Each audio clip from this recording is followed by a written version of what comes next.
Hola muchachos, ¿qué tal? Buenos días. Aquí tienen el horario para hoy, lunes el 4 de abril. Welcome back. Hope you all had a restful spring vacation and that you guys got a little bit of R&R. But we're going to get right back into it here in the fourth and final quarter of the academic year. Our learning targets for today are to exchange info regarding what you guys did and where you went during the spring break, and then recognize and discuss some of the benefits and importance of studying abroad. You did have homework due for today. I'll have to change that after the fact. It is your project, your Chapter 2 AB assignment, the elective assignment, one of the options where you were talking about 20 things that you did over the break using the preterite tense. You'll have an opportunity to do some extra credit submissions today if you so choose, but that was due for today's class, your Chapter 2 AB assessment. Your warm-up question for today, ¿Qué hiciste durante el descanso de primavera? What did you do during the spring vacation? You guys are going to jot down 4 things you did over the winter break, just like how you did for your project, using page 110, the simple past preterite tense endings. You can see those here on page 110. And then also on page 140, you have the verb ir and ser. And probably want to use the verb ir, I would imagine, to talk about where you went during the break. And that could be found on page 140, 140. So for example, to say, my family and I went to Lake Tahoe. Mi familia y yo fuimos a Lake Tahoe.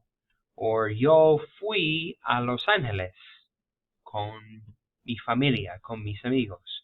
That would be the verb ir and ser in the preterite. So 4 things you did over the spring vacation, and then we'll share those together in this interview activity, which if you click here, it'll take you to. And basically, it's similar to what we did when we came back from winter break, but now we're actually going to be using the past tense. An interview activity where you guys are asking one another, ¿Qué hiciste durante el descanso de primavera? ¿Qué hiciste durante el descanso de primavera? What did you do during the spring vacation? You're going to start off for these first 4 boxes. I know it's a little discombobulated, but basically you're going to jot down 4 things that you did, your warm-up basically, over the spring break. And then for number 5, it's you and someone else.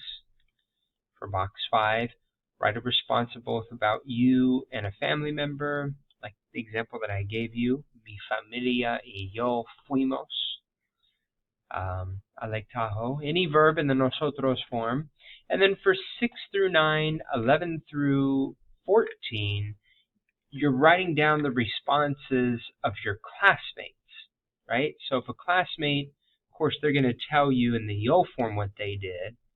If they say, yo fui a San Francisco, you're going to jot it down on this paper in the él, ella form, including their name. So let's say Thomas. Thomas says, yo fui a San Francisco.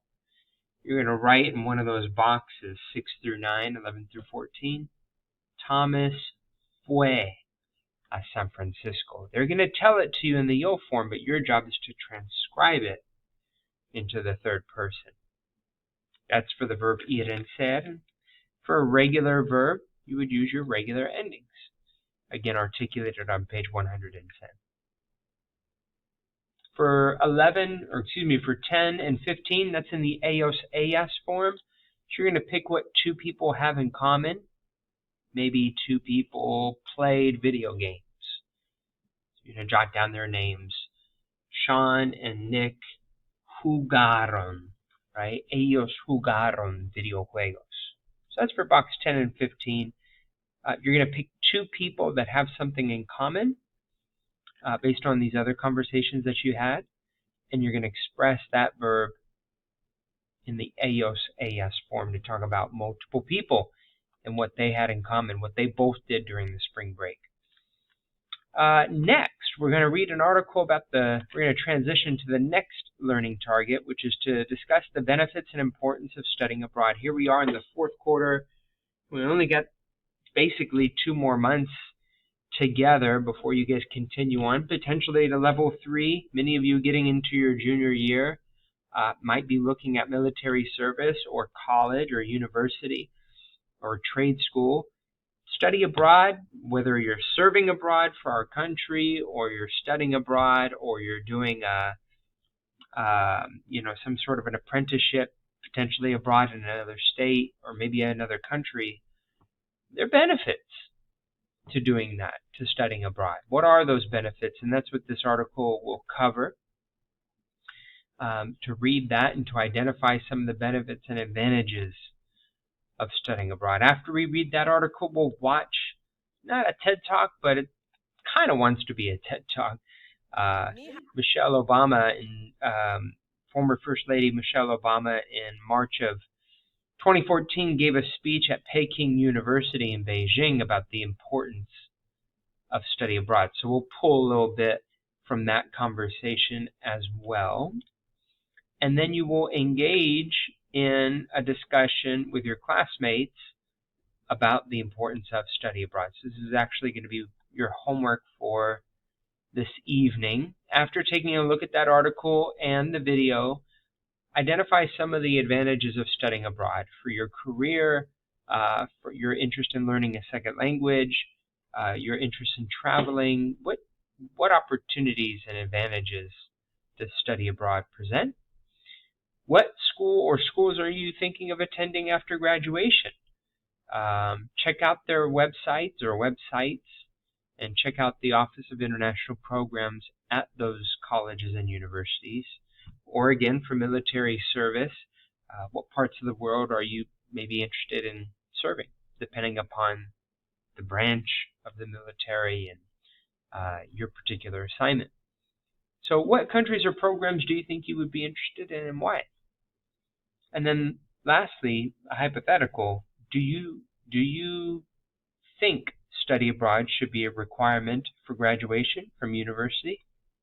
Do you think study abroad should be a requirement for graduation from high school?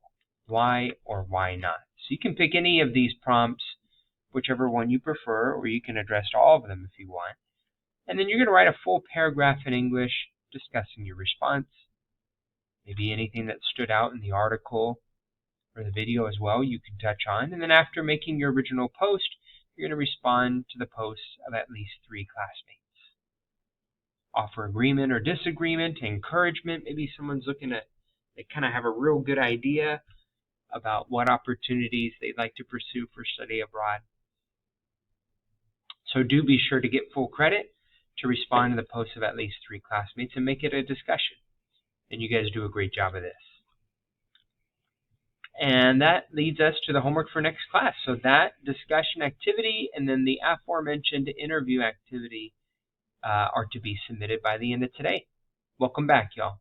Nos vemos.